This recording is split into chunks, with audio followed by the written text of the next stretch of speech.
It's Fishtown Express. Ha! The 2016 Gloucester Citizen of the Year Awards.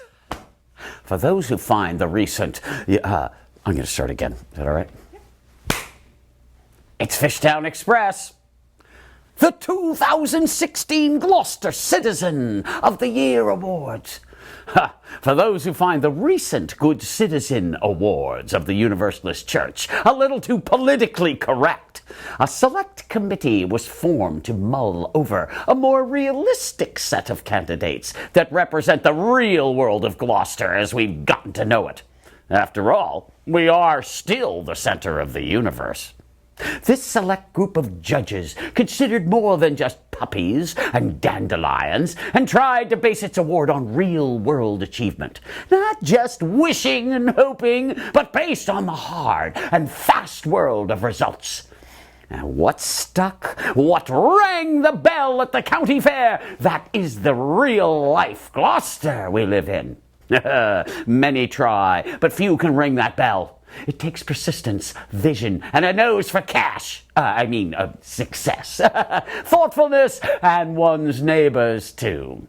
With all that in mind, and all that Fishtown has been through in the past year, we have awarded our 2016 Gloucester Citizen of the Year Award to Cheryl Soanes of Atlantic Ave, and of course, Florida. Mrs. Soanes exemplified the ideals of our country's finest leaders, especially People's Choice candidate Donald Trump, in her brilliant, selfless plan to piece together seemingly unusable, some say almost no cost, but others say worthless, lots into a juggernaut of disruption and controversy to her fellow citizens.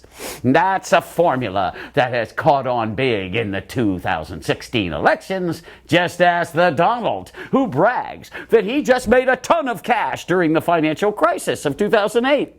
And while many neighbors were aghast at the venal idea of developing the wrong side of the back shore, they were most likely just jealous that they didn't think of it first.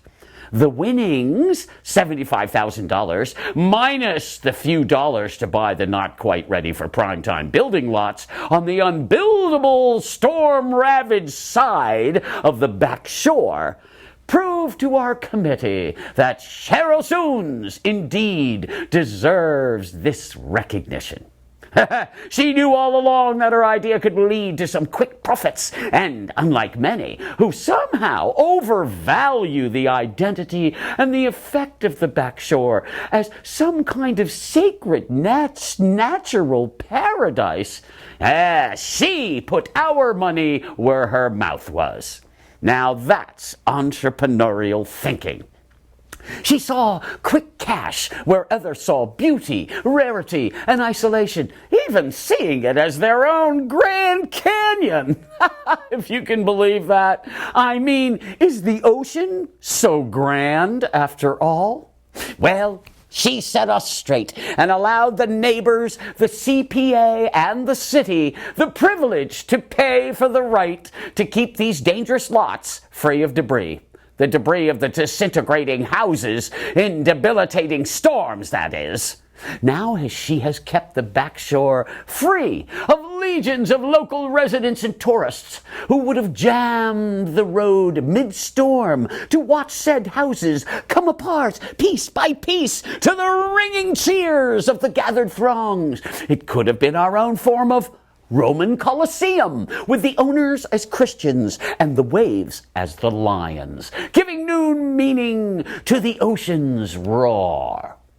Other nominees for our awards, by the way, for this year's award included Roger Goodell of the NFL for his contributions to our city's mental health, NOAA for their continuing concern for our fishing community and, of course, the world's jellyfish, Mr. Sala and Mr. Grifoni, whose anticipated condos, after many battles, are squeezing themselves into the marsh behind Good Harbor Beach, and last but not least is Mr. Steve Sheehan, whose scorched earth lawsuit is paving the way to complete confusion and exclusion on Rockporter's historical access to Long Beach.